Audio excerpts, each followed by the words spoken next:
4 unspeakable acts of black-on-white crime, violence, murder, and rape. Let's see if you have more success getting your mind around them than I did. A Grand Blanc woman is now charged with the shooting of 2 other women at the Grand Oaks apartment. That attack left Tamara Johnson dead and Lyric Work on life support. ABC 12's Jamie Ward is in the newsroom now to lay out the case against the woman prosecutors say pulled the trigger. Jamie. Don, we just got our first look at that woman this morning as she was charged with 4 felonies. Jacqueline Tyson appeared in front of a judge a short time ago on first-degree murder, assault with intent to murder, and 2 felony firearms charges. The 55-year-old was a tenant at the Grand Oak Apartments. She allegedly walked into the complex office building and opened fire on the 2 employees inside, Tamara Johnson and Lyric Work. Genesee County Prosecutor David Layton tells us investigators believe the 2 women were targeted. We did have a works for all parties, is that correct? That's correct, Judge. That's correct.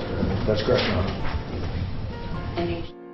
That's right, Angie. Since the shooting happened Tuesday afternoon, there hasn't been much talk about why this happened. I talked with Genesee County Prosecutor David Layton, who tells me it possibly has something to do with a landlord-tenant dispute from earlier this year. That would be the tenant in the Grand Oaks apartments where she lived.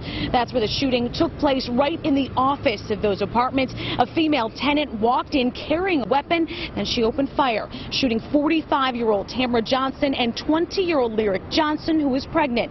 Johnson died shortly at the hospital. An emergency C-section was done to save Lyric's baby, who is expected to survive. Police tell me Lyric is now being kept alive so that her organs can be harvested, which is what she wanted.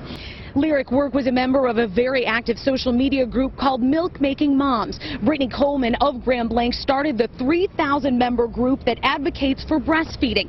She says Lyric posted in the group just hours before she was shot in her office, and that she posted photos almost every week. Coleman says there's an outpouring of support from members around the country.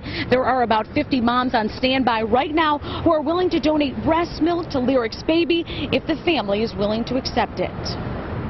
People have tons of clothes they'll donate. I mean, there's moms that have 500 ounces of breast milk that they're willing to ship out of state to help baby if that's what the family needs or wants.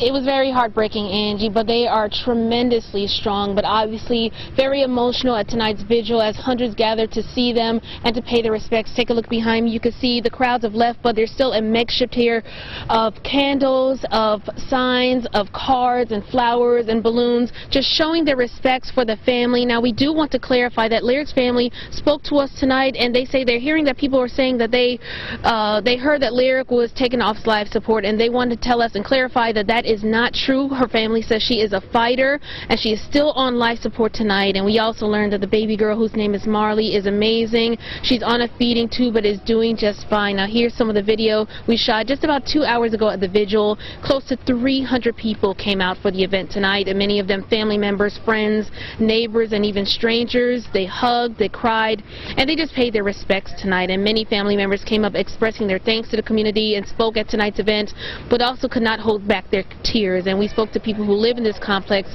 about how they turned out for this event, and they said they just wanted to show how much they appreciate the 2 women here. They're just great people. And I've just been crying all day because I can't believe it. Well, police say he robbed and sexually assaulted 2 women, and he's on the run tonight. Gwinnett County investigators are asking for your help in finding this man. And Curtis Dance is accused of attacking a 74-year-old woman 2 weeks ago and a 58-year-old woman 4 days after that. Well, Fox 5's Morris Diggs is live tonight in Gwinnett County with our story. Morris, what have investigators told you about him? Well, they say the crime's just too similar, is what investigators theorized in nailing down a suspect named Curtis Dance. This is a suspect in 2 assaults on older women who live in the Tucker section of Gwinnett.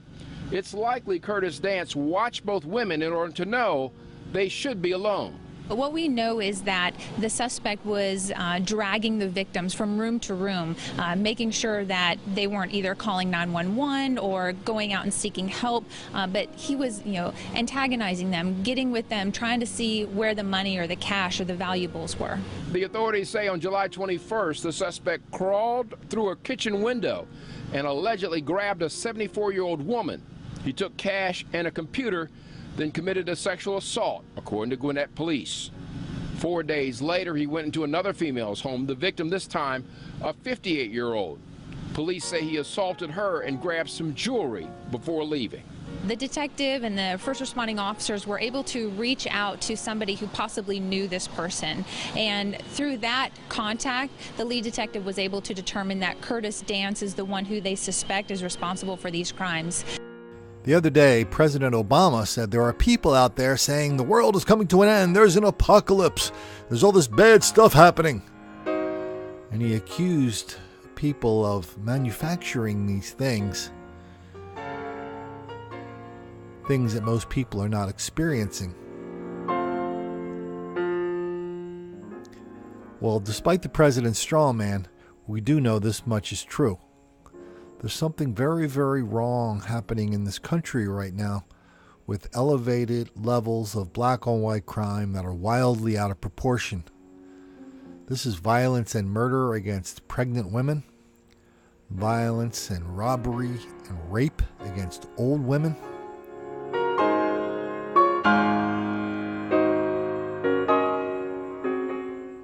And these are just two episodes that happened pretty much on the same day. I don't know what the pregnant woman did to make the black kids angry.